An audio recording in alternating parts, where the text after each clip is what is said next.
We're going to talk about taking Depakote versus taking Keppra. Um, I've taken both of these medications before, and my go-to for the past 20 years has been Depakote. At one point, okay, so let me rewind for a second. Over the years, often, and it's been the case for me, you have to increase the dosage. Um, you metabolize it differently over the course of time, and you need your Depakote levels, like your blood serum levels, to remain at like a certain average to keep you protected from getting seizures. So over time, like when I first started taking it, I was at 500 milligrams, and I went all the way, after X amount of years up to, then 1,000, 1,500, 2,000. Recently, I was on 2,000, and I'm gonna say maybe 5 years ago or so, I hit 2,000, and it was just having some more adverse effects like brain fog. It was messing with my focus, my mood. My mood was kind of flat. I was getting a bit depressed.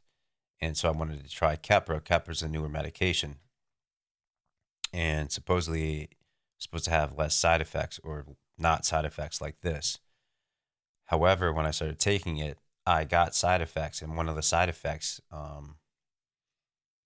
is called Keppra rage. And it's a real thing. It doesn't happen to everybody, but it definitely happened to me, and it was scary. It was kind of it was almost like it was like dangerous. Like literally on two occasions I actually just blacked out and like just like broke stuff, in like my living space.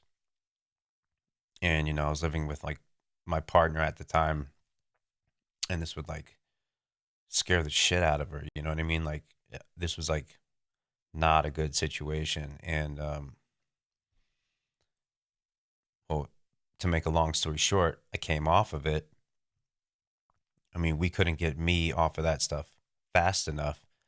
The difficult part about taking a new medication and then going off of it is you have to like sort of wean yourself on and then wean yourself off.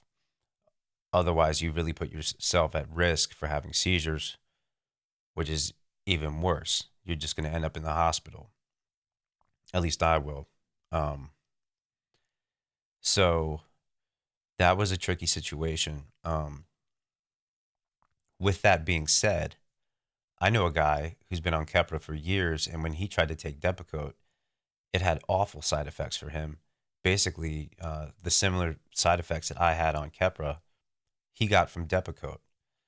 So, what I'm trying to convey here is there's no one medication that works the same for each, for like,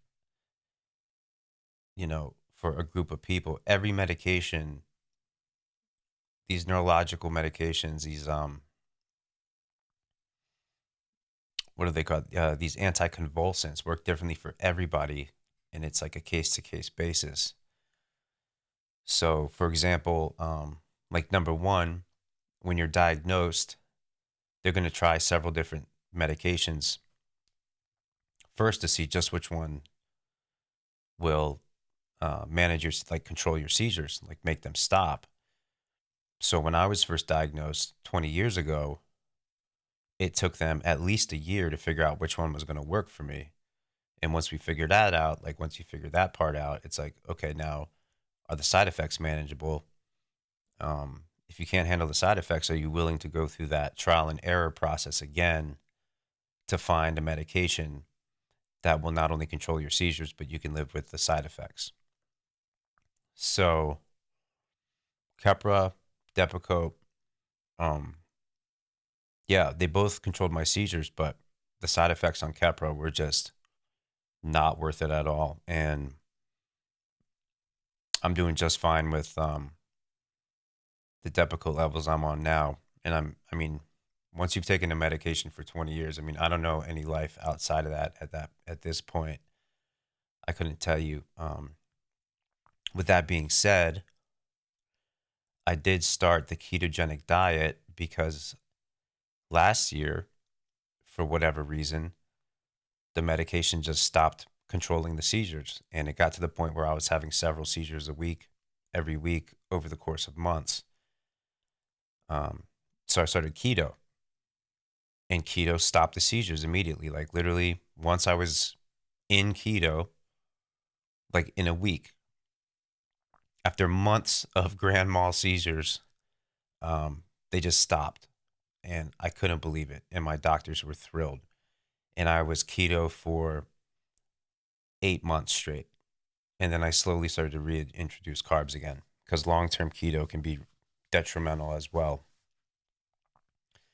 And because of that, um, I also lost a significant amount of weight. My metabolism is better. I just like run more clean now. And they were actually able to dial back my, my Depakote um, prescription. Like I was taking 2,000, now I'm on 1,500 because, you know, I'm smaller, I guess, and I'm losing my train of thought here, but I metabolize it more efficiently. So that's a good thing. Less is more. And can I feel the effects of that? No, not really, to be honest with you. But I'll tell you the one thing though. Yeah, Keppra did not work for me. If it doesn't work for you, fine. If Depakote works for you, doesn't work for you, and Keppra works great, fine. I just talked to a friend last week. Unfortunately, he started having seizures, and they put him on Keppra right away, and it's working. So that's great. You know, he needs it, but um, yeah, didn't work for me. But it goes that way for all of these anticonvulsants, trial and error, and it's a case by case basis.